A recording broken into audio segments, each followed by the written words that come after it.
You're entering the future-ready CNBC TV18 EBIX Cash Studio.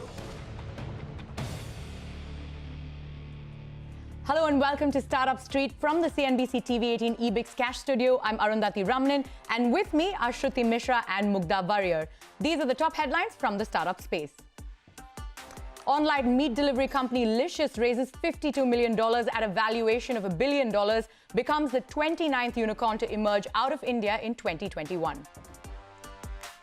Esper bagged $60 million in a Series C funding led by Inside Partners, along with participation from existing investors, including Scale Venture Partners, Madrona Ventures, and Roots Ventures.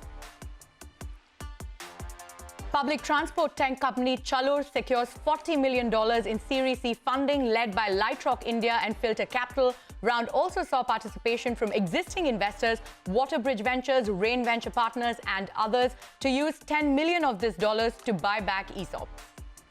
Ola acquires geospatial services provider Geospoc. Post-acquisition, the Ola team will be building new geolocation technologies, says Ola's CEO in a blog post.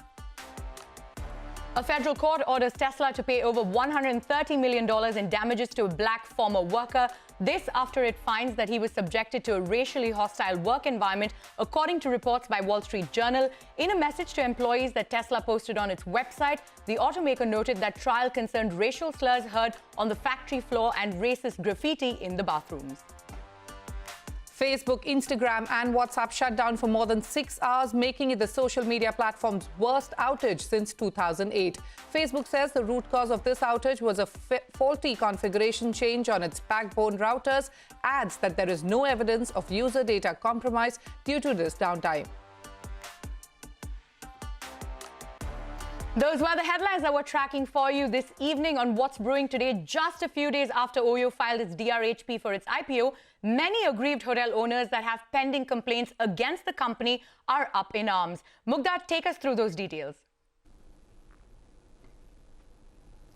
That's correct. Right after hotel aggregator OYO filed its DRHP for a 8,430 crore rupees IPO, several hotels and partners have come forward to raise issues over pending dues.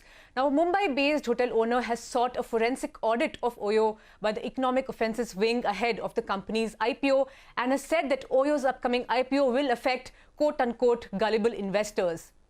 We also understand that the Federation of Hotel and Restaurant Association of India, which is the FHRAI, is also set to approach the Economic Offences Wing as well as other agencies with issues of hotel owners against OYO as the company prepares to go public. Now, the Mumbai-based owner of Hotel Samrat has approached the Mumbai police against OYO and has sought a forensic audit of the company by the EOW.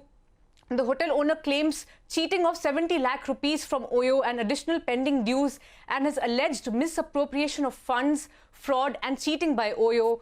OYO did not respond to CNBC TV18's queries. Now remember that as per OYO's DRHP, it is facing multiple material and criminal litigations, including 3 criminal litigations against subsidiaries and 14 against promoter Ritesh Agarwal. Well, moving on.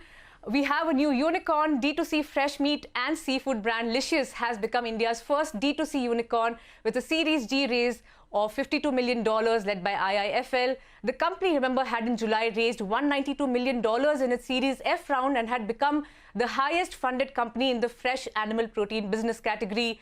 We have with us Abhay Hanjura, co-founder of Licious, to talk about the new unicorn status and the company's plans. Abhay, welcome on the show. You're the first unicorn from the growing D2C space in the country. What does the tag mean for the company and for the D2C sector as a whole? Will we see now more unicorns from the space?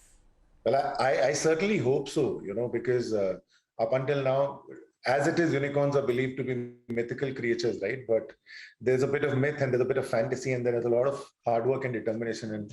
And I think that's how you get there. But, to answer your question, I think India's time in the D2C space is here, and this infusion of equity and our unicorn status should certainly open up the floodgates for other D2C brands who are doing some phenomenal work for consumers, for the categories that they're operating in.